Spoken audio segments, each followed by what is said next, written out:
Hey there, Mountaineers. Today we got one that was developed by Mopeful Games and published by No More Robots. And you can grab this for around the $18 mark. And I think this is maybe their first game.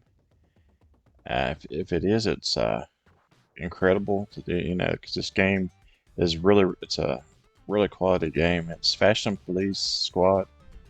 There's 4 different difficulty levels you can play. But man, this game really caught me by surprise.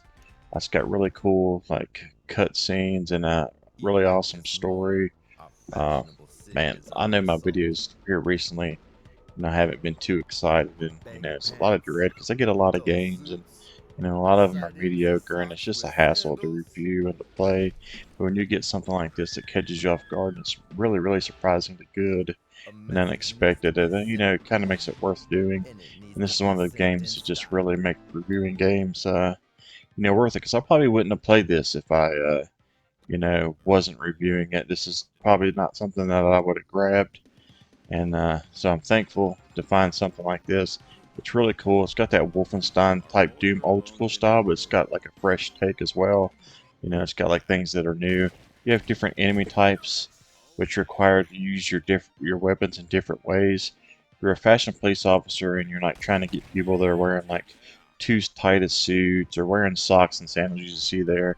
And each of these enemies have like a different way that you have to approach them. Like this guy, you have to throw gnomes at. See, I shot him, and you see that X pop up. It means I can't hit that guy with a normal weapon. I had to get a new weapon, and these little gnomes, and you throw it on him.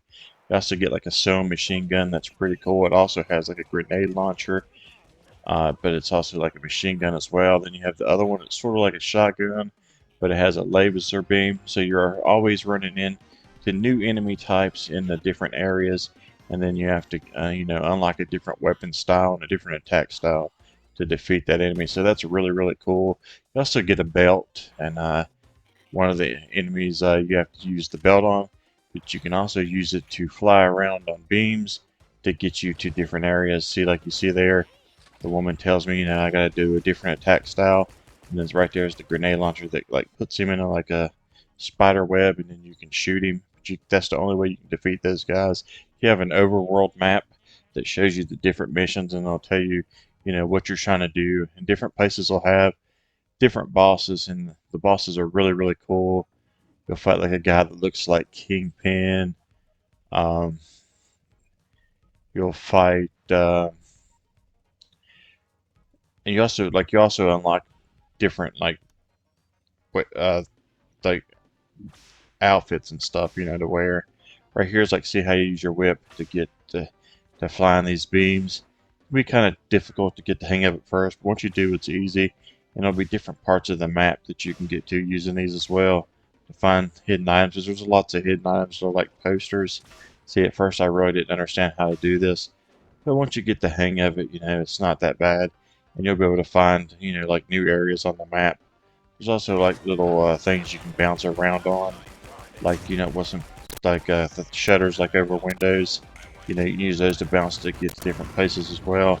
This boss right here, you had to fight. You had to figure out which weapon to use on him, so it can be difficult. You also have like this part right here where you go into old school Wolfenstein and play a level. It's just a lot of really neat things I didn't expect. This game was like a huge surprise. I didn't expect to love it as much as I did, and I just had a blast with it. It's probably one of the best games I've played this year.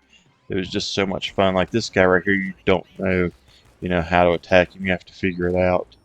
So, it makes you think, and every level's different, and every level is unique. It's a pretty long game too. It's going to take you several hours to beat this one. I would say probably about 6 to 8 hours. On your first time ever playing through, not knowing exactly what to do and how to approach the bosses and stuff. You also get like a hyperdrive mode that you can go into where you'll just run around and punch the enemies. It takes a while to unlock this, but once you do, you can use it. You can clear out a big area of enemies because there's lots of like into levels where you fight like every type of character, and you have to figure out how to take them all out, and that comes in handy using that. There's also drinks and bling you can pick up. They'll give you shield and health. just like you would in Doom or Wolfenstein. You see the post above there's how you use your belt for attacks. But once when you hit the people, they'll be in new outfits and looking, more fashionable than they did. So I think that's a pretty cool idea. It's something that hasn't been done. That's something that's actually kind of funny. I didn't really expect this game to be as good as it is. You saw those scissors. That's how you'll get into new areas. You'll cut like the red carpet ribbons. So it's actually really really funny, and it's one you're really really going to enjoy. I think this is one you have to grab. Don't miss out on this one. It's a lot of fun. It's really addictive, and it's hard to step away from. There's parts of it that can be challenging towards the end, but it's very rewarding if you stick to it. You're going to enjoy the story. You're going to enjoy, the combat. It feels really, really good for like one of these low budget indie type games. It felt like a AAA title in my opinion.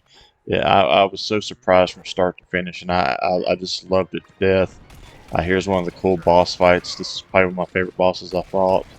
It's not difficult, but it does get more difficult towards the end. But you're going to have a blast, and you're not going to be able to step away from this. You're going to play this from start to finish, I think. And this is getting a really, really good score of 9.88. This game's almost perfect. It's amazing. It's worth your money. It's worth your time. You're going to have a blast playing this one. I did. Like I said, I was so surprised with this. There was just so many things I enjoyed about it, and it's a game that I'll definitely come back to. It has that replay value. It's definitely worth playing again. So check it out and let me know what you think about it, if you enjoyed it as much as I did. But until next time, guys, see you in those leaderboards.